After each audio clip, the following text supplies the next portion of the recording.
Introduction.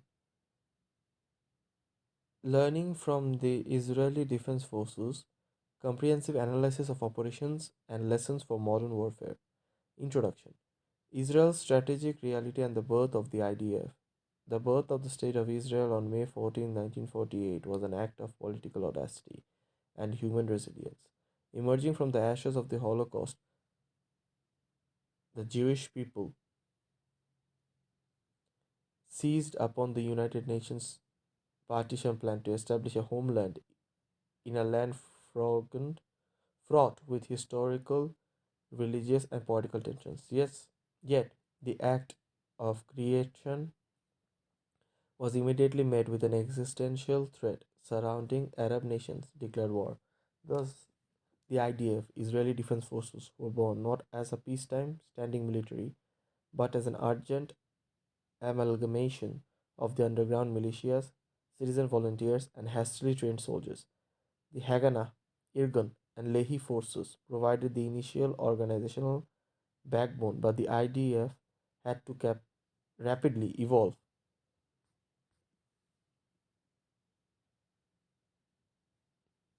into a professional army capable of fighting full scale wars against multiple adversaries.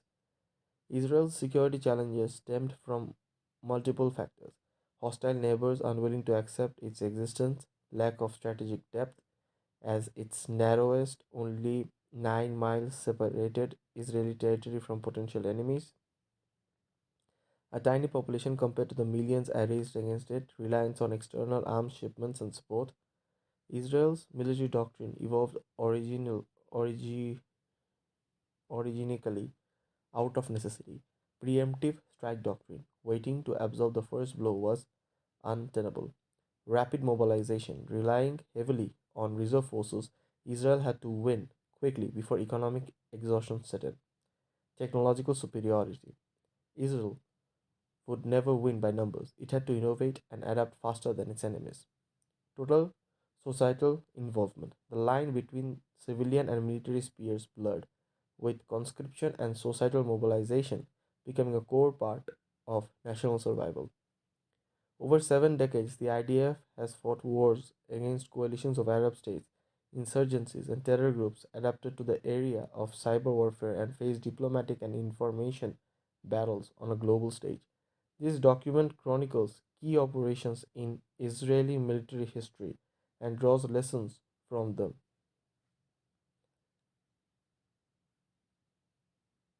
In the year 2014, lessons that shaped modern military warfare across the world. Part 1: Notable operations conducted by the Israeli Defense Forces. The 1948 Arab Israeli War, the War of Independence. Historical context. Following the Union partition in 1947, violence between the Jewish and Arab communities escalated. As the British withdrew, Jewish leaders declared the State of Israel. Within hours, armies from Egypt, Jordan, Syria, Lebanon, and Iraq invaded it.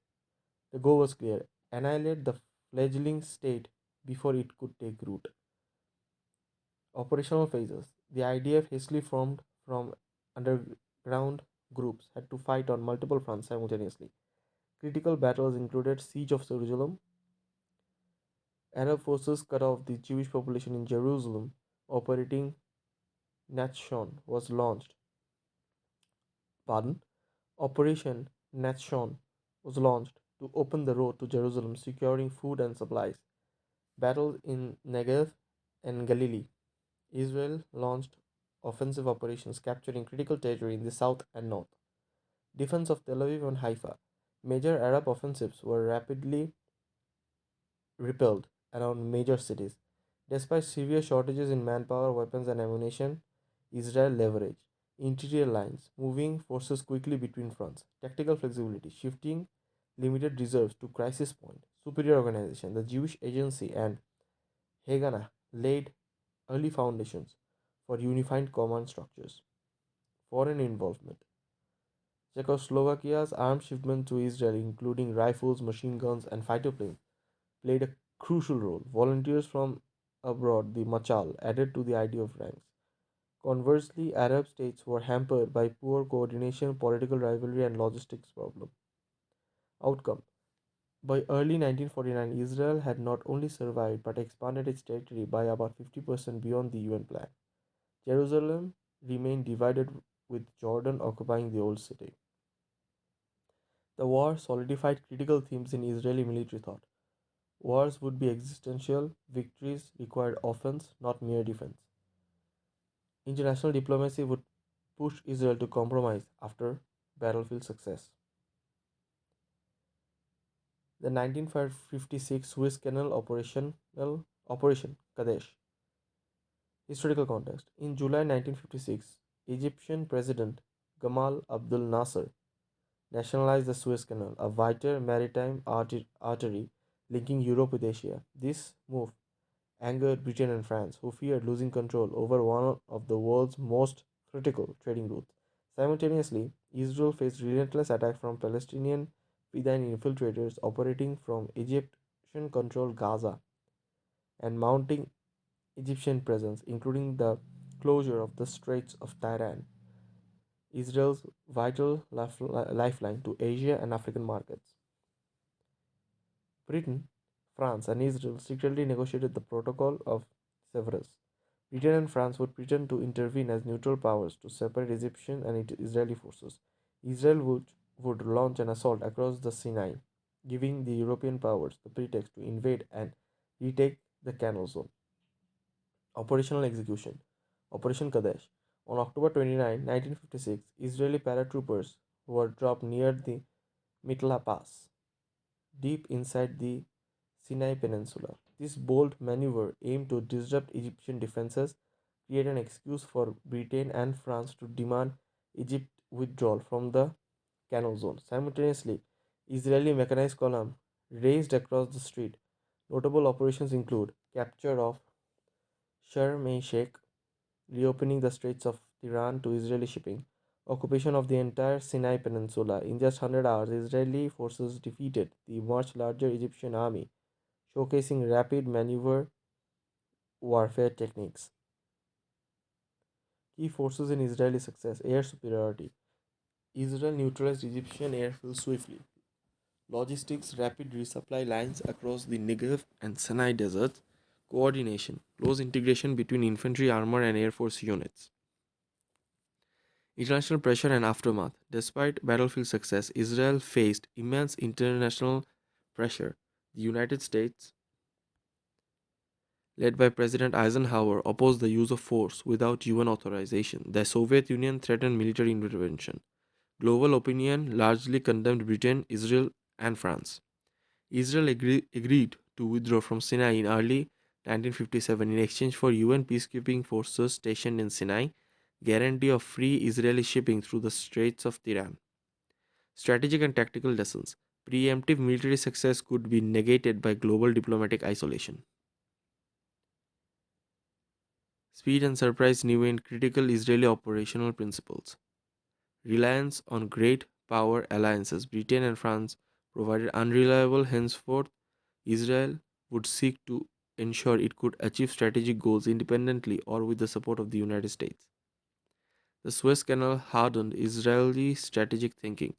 Battlefield victory was necessary but not sufficient. It had to be coupled with carefully orchestrated international political management. The 1967 Six Day War, a masterclass in preemptive strategy. Historical context. By year 1967, the Middle East simmered with tension. Egyptian forces marched in Sinai. Syria escalated border attacks from the Golan Heights. Jordan signed a defense pact with Egypt. The rhetorics from Arab leaders grew apocalyptic. Nasser declared intentions to push the Jews into the sea. Israeli intelligence assessed that war was imminent. Crucially, the states of Tehran were again closed to Israeli shipping, an act that Israel considered belly, an act of war. The IDF's leadership under the Chief of Staff Yitzhak Rabin concluded that Israel could not afford to wait for an Arab first strike. A preemptive offensive was authorized. Operational execution, Operation Focus and Ground Blitzkrieg. On June 5, 1967, at dawn, the Israeli Air Force (IAF) launched Operation Focus. Pardon. Primary goal: destroy Egyptian, Jordanian, and Syrian air force on the ground. 2. Low altitude flight to avoid radars, simultaneous waves targeting multiple airfields. Result: in the first hours, Israel destroyed more than 300 enemy aircrafts, gaining complete air superiority.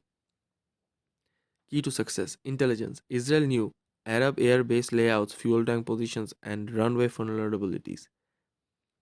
Pilot skill and preparation. Every mission was rehearsed in extreme detail. Surprise: Arab forces were caught with planes on the ground. Ground campaign: Sinai Front, Egypt. Israeli armored divisions under General Ariel Sharon and others launched rapid advances across Sinai. Key battles included the Battle of Ajeila, were integrated where integrated use of armor, infantry, and paratroopers broke fortified Egyptian defenses. Within 4 days, Israel captured the entire Sinai Peninsula up to the Suez Canal. West Bank, Jordan. After Jordanian artillery shelled Jerusalem and Israeli air bases, Israel responded by capturing East Jerusalem, including the Old City and its holy sites. Fierce urban combat occurred at the Ammunition Hill and around the Temple Mount. The entire West Bank came under Israeli control within 3 days. Golan Heights, Syria. Initially delayed, Israel opened an offensive against Syria. Israeli forces scaled steep, heavily fortified Syrian heights and captured the Golan Heights within 48 hours, ending years of Syrian artillery bombardment on Israeli villages below. Aftermath: Israel had expanded its territory dramatically: Sinai Peninsula, Gaza Strip, West Bank, East Jerusalem, Golan Heights. Arab casualties and equipment losses were staggering compared to Israeli casualties. Politically, Israel offered to return territory in exchange for peace, but the Arab League, met in Khartoum August 1967, issued the famous three no's: no peace with Israel, no recognition of Israel, no negotiations with Israel. Thus, while the Six Day War delivered a stunning military victory, it also laid the foundation for future conflicts. Strategic and tactical decisions. Preemptive strikes, when executed with overwhelming precision, could define the course of wars. Air superiority was essential to the success of ground operations. Rapid maneuver warfare, flexible armored thrusts, and encirclements was far more effective than static defenses. Psychological warfare mattered. The Arab world's perception of Israeli invincibility was shattered. But so was Israel's future freedom of strategic maneuver, now governing occupied territories. The Six Day War elevated the IDF's global reputation to near mythical status and became a case study in military academics worldwide for decades. The 1973 Yom Kippur War, Israel's costliest victory. After the humiliating defeat in 1967, Egypt and Syria were determined to regain lost territories, the Sinai Peninsula and Golan Heights, respectively. Egyptian President Anwar Sadat reconstructed his military, forging alliances with Syria. In Israel, complacency had set in. The prevailing belief was that Arab nations would not dare attack Israel again. Intelligence agencies maintained the concept that Egypt and Syria were not ready for war. But on October 6, 1973, Yom Kippur, the holiest day in Judaism, Egypt and Syria launched a coordinated surprise assault. Operational execution: the two front crisis. Sinai Front, Egyptian assault. At 2 p.m., over 600 Egyptian tanks and thousands of troops crossed the Suez Canal.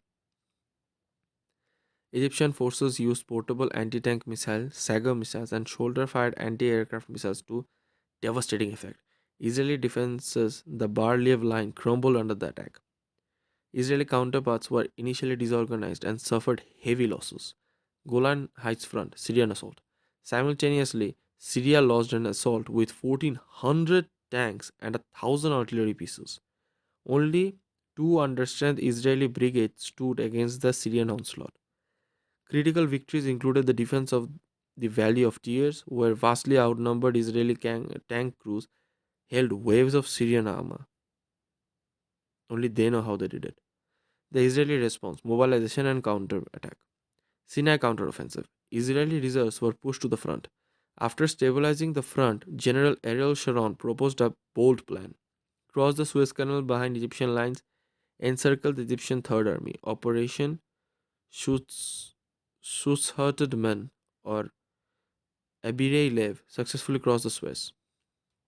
Israeli forces surrounded the Egyptian Third Army, cutting off its supplies.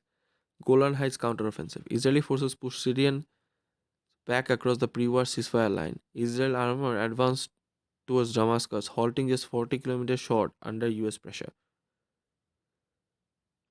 Global context. The United States initially initiated Operation Nickel Glass, airlifting military supplies to Israel.